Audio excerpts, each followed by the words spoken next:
Et bonjour tout le monde, j'espère que vous allez bien et j'espère que vous êtes en forme. On se retrouve une fois de plus pour une petite session multicritique. Avant de démarrer, je voulais vous poser une petite question d'ordre pratique. J'ai sous les yeux actuellement 18 critiques qui sont écrites, elles sont prêtes, elles sont finalisées. Mais dans ces 18 films, il y en a seulement 7 qui sont sortis en ce début d'année 2024, donc ma question, elle est toute simple. Est-ce que vous préférez que je continue les critiques uniquement pour les films d'actualité ? Ou est-ce que ça vous plairait que je continue, comme je le fais actuellement, les critiques de films un petit peu plus anciens, mais que j'aurais vu tout récemment justement? N'hésitez pas à me donner la réponse en commentaire. Là, pour cette vidéo, je vais rester uniquement sur les films qui sont justement d'actualité. Le reste, je les garde de côté. Si vous me dites que ça vous plaît d'avoir des critiques de films qui sont un petit peu plus anciens, eh ben, je les ressortirai prochainement sur d'autres vidéos. Je les combinerai avec des critiques récentes. Et sinon, eh ben, ça ira à la poubelle. C'est pas bien grave. Et nous allons démarrer cette session multicritique avec un film qui a fait couler beaucoup d'encre récemment. Il s'agit de Madame Web. Petit rappel du pchit. Cassandra Webb est une ambulancière de Manhattan qui serait capable de voir dans le futur. Forcée de faire face à des révélations sur son passé, elle noue une relation avec 3 jeunes femmes destinées à un avenir hors du commun. Si toutefois elles parviennent à survivre à un présent mortel. Eh ben, 1,3 sur 5 par la presse d'Allociné et 1,7 de la part des spectateurs avec 985 notes. Alors certes, c'était pas dingue, mais je trouve pas honnêtement que ce soit la bouse intersidérale qu'on nous a vendue non plus. Honnêtement, du souvenir que j'en ai, j'ai presque envie de dire que Morbius, c'était moins bien que Madame Web.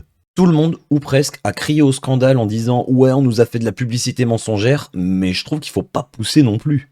Je veux dire, quand tu lis le pchit, on te dit pas que ça va être les Spider-Woman qui vont affronter un méchant, on te dit juste qu'elles ont pas encore leur pouvoir. Donc le fait qu'on nous les montre en costume dans la bande-annonce, certes, c'est un choix marketing, mais j'ai envie de dire, le film s'appelle Madame Web, et dans le pchit, bah, c'est pas marqué qu'on est censé les voir en costume. Après attention, hein, je défends le film sur ce point, mais c'était pas exceptionnel non plus, soyons clairs. Les effets spéciaux, c'est vrai qu'il faut le dire, ils sont un petit peu dégueulasses. Quand le personnage d'Ezekiel, il est en costume de Spider-Man, enfin Spider-Man entre guillemets, y a plein de moments où tu te dis ouah, c'est un petit peu la catastrophe quand même. Notamment quand il saute, c'est assez affreux. Tu vois vraiment que les effets spéciaux sont ratés sur ce point. Alors le méchant d'ailleurs, ce Ezekiel, parlons-en, c'est clairement pas le plus mémorable, mais c'est pas le plus mauvais non plus. Je veux dire, dans le film, pour moi, ses motivations, elles sont claires dès le début. Après, ce qu'il y a, c'est que tu comprends pas trop ce qu'il cherche à défendre, tu comprends pas trop ce qu'il a créé comme business et pourquoi il a si peur que ça de mourir. Qu'est-ce qu'il a développé, de quoi il parle quand il dit non, pas après tout ce que j'ai construit. Bah, on aimerait bien savoir ce que c'est justement, parce qu'avec le peu d'infos qu'on a, bah, on voit juste un mec qui veut pas mourir. Donc voilà un méchant, bon, on va dire moyennement développé, avec une moustache un petit peu ambiguë, je trouve. Tu sais pas trop si c'est une vraie ou une fausse par moment.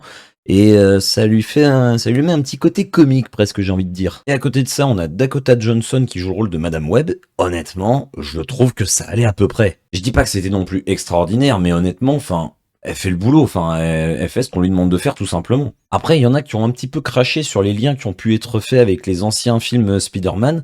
Moi, personnellement, ça m'a pas plus choqué que ça. Alors certes, il y en a qui sont plus ou moins bien amenés, mais ça fait juste plaisir en fait quand tu vois ça. Enfin, ça fait plaisir. Ça fait sourire, on va dire. Au niveau du montage, c'est un petit peu bizarre. Tout ce qui se passe avec les pouvoirs, justement, quand elle découvre ses pouvoirs, qu'il y a des cuts par-ci par-là, c'est plutôt bien fait. Mais il y a des moments, j'ai l'impression que ça a zappé pas mal de scènes. Donc, un petit peu étrange comme sensation. Donc, on pourrait croire comme ça que j'ai plutôt apprécié le film.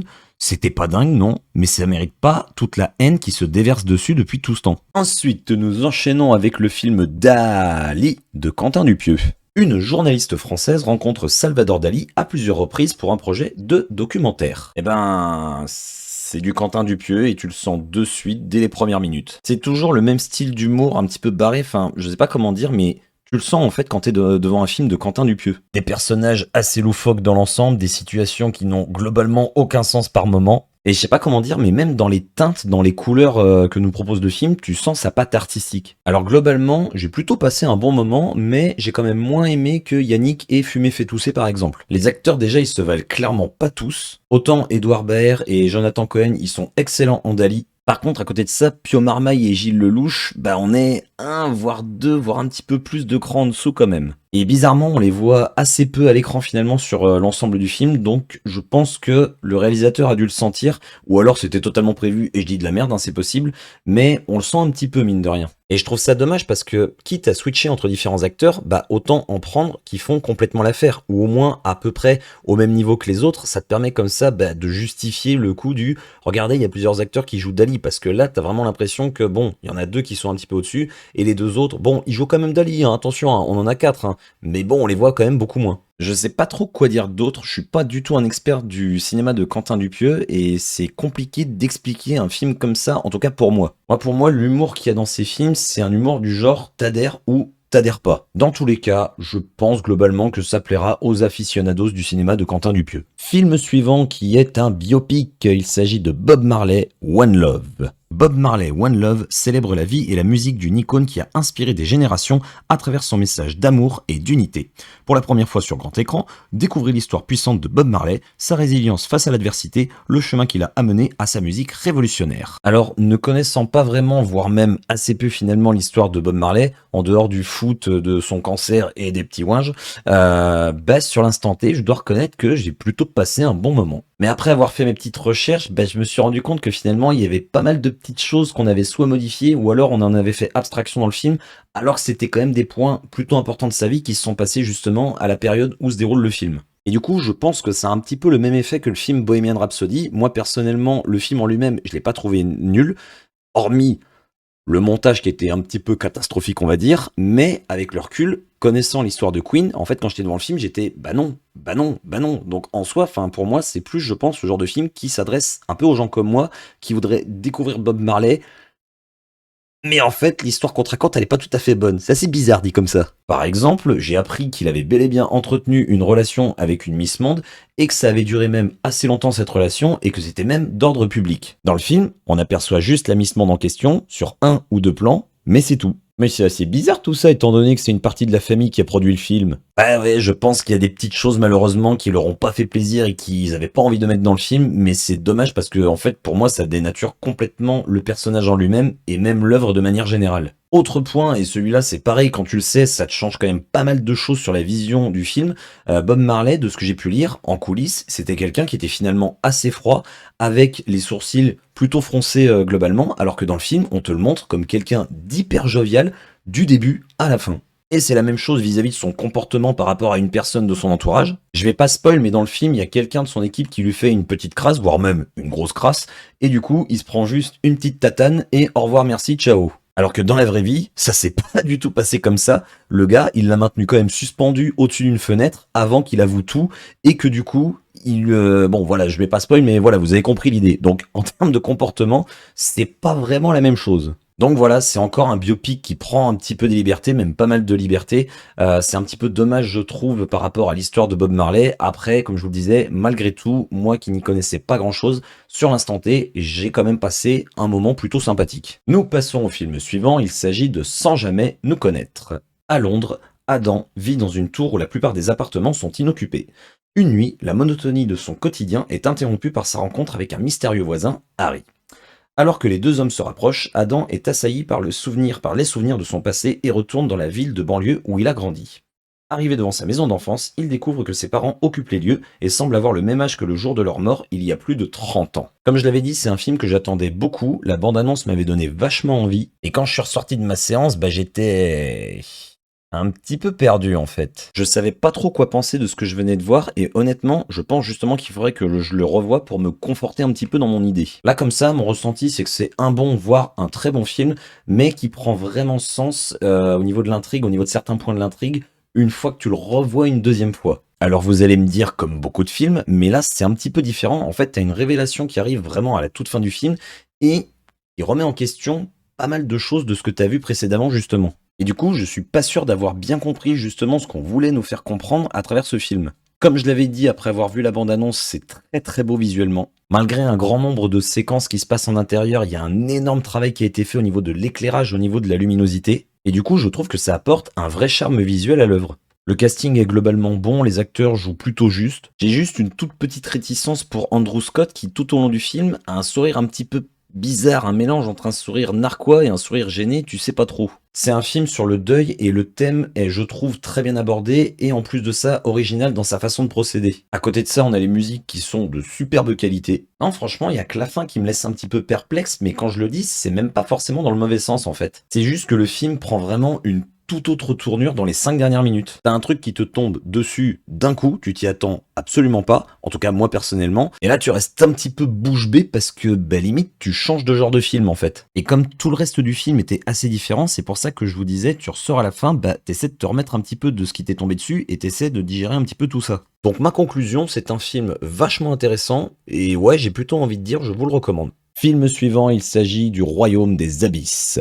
Shen Xiu, une fillette de 10 ans, est aspirée dans les profondeurs marines durant une croisière familiale. Elle découvre l'univers fantastique des abysses, un monde inconnu peuplé d'incroyables créatures. Dans ce lieu mystérieux émerge le restaurant des abysses, dirigé par l'emblématique capitaine Nané. Alors je dis Nané, mais dans le film, j'ai la réponse, il prononce ça Noreux, en tout cas en version française. C'est vrai que ça se ressemble complètement et que les lettres sont exactement les mêmes en termes de phonétique. Poursuivi par le fantôme rouge, leur route sera semée d'épreuves et de nombreux secrets. Leur odyssée sous-marine ne fait que commencer. Alors comme je l'avais annoncé, on ne va pas faire durer le suspense plus longtemps, c'est un chef-d'œuvre visuel. Visuel, hein, attention, j'ai pas dit que c'était un chef-d'œuvre tout court. C'était absolument magnifique, mais franchement, mais quelle beauté, c'était incroyable. T'as des couleurs d'absolument partout, t'as des effets visuels qui te donnent carrément l'impression que t'as une texture devant toi, alors que non, c'est juste un écran. Comme je l'avais dit, par moments, on se retrouve clairement devant des peintures vivantes, c'est tout. À côté de ça, on a une histoire qui semble assez simple de prime abord, mais qui va révéler son potentiel au fur et à mesure de l'œuvre, même si, je dois le reconnaître, par moments, j'ai quand même eu quelques légères sensations de longueur. Les personnages sont plutôt bien travaillés, même si au niveau chara-design, je vous cache pas que je suis pas trop fan, je trouve que ça dénote un petit peu justement avec le reste de l'œuvre, mais ils sont quand même travaillés malgré tout. Et puis la conclusion, alors là, mais... En fait, t'arrives à un moment où tu te demandes un petit peu comment tout ça va se conclure, d'où cette légère impression de longueur, je pense. Mais comme pour le film précédent, t'as une révélation qui te tombe dessus, et là... Sauf que là, même si moi perso, je l'avais pas du tout vu venir, ça reste complètement cohérent par rapport à tout ce que t'as vu précédemment. J'ai trouvé que c'était à la fois très bien trouvé et très intelligemment amené. C'est un passage vraiment très fort du film et je pense que c'est en partie pour ça, même si c'est pas le seul passage, qu'il y a des petites recommandations comme quoi faut faire attention un petit peu au public le plus jeune. Franchement, ouais, la conclusion, mais masterclass totale quoi. C'est un film qui réussit à transmettre beaucoup d'émotions et je ne peux que vous le recommander, ne serait-ce que pour la claque visuelle que vous allez vous prendre. Avant-dernier film sorti tout récemment, il s'agit d'Une vie avec Anthony Hopkins. Prague, 1938. Alors que la ville est sur le point de tomber aux mains des nazis, un banquier londonien va tout mettre en œuvre pour sauver des centaines d'enfants promis à une mort certaine dans les camps de concentration. Au péril de sa vie, Nicholas Winton va organiser des convois vers l'Angleterre où 669 enfants juifs trouveront refuge. Et la suite, bah, j'ai pas envie de vous le lire parce que on le voit dans la bande-annonce et je trouve que c'est un petit peu dommage en fait qu'il l'ait mis parce que ça te spoil un moment assez marquant du film quand même. Comme je l'avais annoncé, c'est un film qui est extrêmement touchant, qui personnellement même m'a transmis beaucoup d'émotions et je ne peux que vous le recommander. De toute façon, avec une histoire comme ça, c'est un petit peu essentiel pour que le message passe, mais je trouve que justement, ça n'en fait pas des caisses et c'est plutôt appréciable. Le film alterne de manière plutôt bien équilibrée entre le passé et le présent et ça aide justement à ne pas perdre le fil de l'intrigue. Alors c'est peut-être un manque de culture générale de ma part, mais honnêtement, j'avais jamais entendu parler de cet homme qui a fait pourtant quelque chose d'absolument incroyable. Et comme il le dit dans le film, et j'imagine et j'espère surtout qu'il l'a dit également dans la vraie vie, bah il était pas tout seul sur ce projet et c'est même certains de ses collègues qui prenaient beaucoup plus de risques que lui parce que eux ils étaient sur place dans les camps justement. Donc il y a un côté assez humble qui nous est transmis, même si de ce que j'ai pu voir, alors à moins que je me sois mal renseigné, mais c'est un petit peu lui qui a récupéré toutes les décorations. Comme je l'avais annoncé, Anthony Hopkins est une fois de plus totalement dans son élément et il joue avec une parfaite justesse. Et honnêtement, je trouve que c'est un petit peu pareil pour Johnny Flynn qui incarne justement Winton dans les flashbacks. Et c'est pareil pour le reste du casting, je trouve que dans l'ensemble, chaque acteur réussit parfaitement à nous transmettre l'émotion du moment présent. Que ce soit par exemple le stress de l'attente de l'arrivée du premier train, que ce soit la peur de se faire arrêter par les nazis avec les passeports justement de tous ses enfants, ou que ce soit la culpabilité de ne pas avoir pu en sauver plus, un petit peu sur le même principe que dans la liste de Schindler. Donc oui, c'était vraiment très réussi et le film va plutôt droit au but. Je dis ça parce que le film dure un petit peu moins d'1h50 et du coup, t'as pas vraiment le temps de t'ennuyer et à côté de ça, bah t'as pas l'impression qu'il y ait d'éléments un petit peu inutiles dans l'intrigue. Après, pour les plus sensibles, je vous conseille fortement de prévoir quelques paquets de mouchoirs. Mais c'est un film, je trouve, très important de le sujet qu'il traite et je vous invite fortement à aller le voir. Et nous arrivons déjà malheureusement à la dernière critique de cette vidéo. C'est possible que ce film soit encore à l'affiche pour certains, mais à mon avis, il doit pas être diffusé encore dans beaucoup d'endroits. Il s'agit de Argyle. Ellie Conway est l'auteur solitaire d'une série de romans d'espionnage à succès dont l'idée du bonheur se résume à une soirée tranquille à la maison avec son ordinateur et son chat Alfie. Mais lorsque les intrigues de ses livres centrés sur l'agent secret Argyle et son combat pour démanteler un réseau d'espions mondial commencent à ressembler étrangement aux opérations secrètes d'une véritable organisation d'espions, sa tranquillité ne devient plus qu'un souvenir. Wow, c'était une sacrée longue phrase, ça dit donc. Aux côtés d'Aiden, un espion pourtant allergique aux chats, Ellie n'hésite pas à embarquer Alfie dans son sac à dos pour mieux se lancer dans une course contre la montre aux quatre coins de la planète afin de distancer de dangereux tueurs et empêcher ces fictions de dépasser la réalité. Ça aussi, dis donc, c'était une vachement longue phrase. Alors je ne comprends clairement pas pourquoi les notes sont si moyennes et pourquoi ce film a si peu marché au box-office. Je veux dire, mais qu'est-ce qu'il faut de plus aux spectateurs ? On a un film d'action-aventure qui est plutôt bien écrit, même si oui, ok, il y a quelques passages où c'est un petit peu prévisible. On a globalement des personnages hauts en couleur, plutôt charismatiques dans l'ensemble, avec des personnalités qui sont plutôt bien écrites. Et malgré la durée du film qui est environ de 2h20, 2h30, eh ben on s'ennuie absolument jamais. Il y a toujours quelque chose qui se passe. J'ai jamais eu la sensation que ça traînait en longueur. Et justement, l'histoire nous propose constamment du renouveau, ce qui fait qu'il y a toujours un certain rythme qui est maintenu justement tout au long de l'aventure. Et en plus de ça, les scènes d'action, quoi. C'était un régal. Tu sens clairement la patte du réalisateur Matthew Vaughn au même titre que Kingsman ou Kick-Ass par exemple. Vachement bien foutu, vachement bien tourné, vachement bien réfléchi, plein de bonnes idées sans que ce soit pour autant du déjà vu avec des chorégraphies qui sont super bien travaillées. Je pense notamment vers la fin du film, il y a une scène qui était excellente avec des fumigènes. C'était à la fois violent, coloré, drôle, fluide et dansé, tout ça à la fois. Et non, je ne parle pas de la scène de patinage mais d'une autre scène, donc c'est pour vous dire un petit peu le contenu que propose le film. Franchement, ça faisait vraiment longtemps que je m'étais pas autant amusé devant un film d'action comme ça. Donc je le redemande aux spectateurs,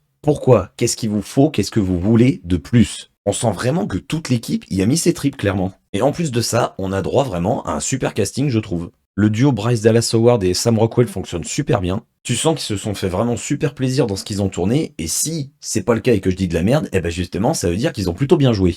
Donc je ne peux que vous dire d'aller voir ce film si vous aimez l'action, l'espionnage, l'humour, la bagarre, les retournements de situation. Le cinéma quoi. Je crois que c'est tout bon pour aujourd'hui. Eh bien écoutez, n'hésitez pas à me dire en commentaire ce que vous en avez pensé. J'attends notamment encore une fois votre retour sur est-ce qu'on garde les critiques que des films récents ou est-ce qu'on garde également les critiques des films un petit peu plus anciens. N'hésitez pas une fois de plus à me laisser un pouce comme ceci ou comme ceci. Et encore une fois, il ne me reste plus qu'à vous souhaiter une bonne journée, une bonne soirée, une très bonne nuit. Comme d'habitude, prenez soin de vous. Et bisous tout le monde.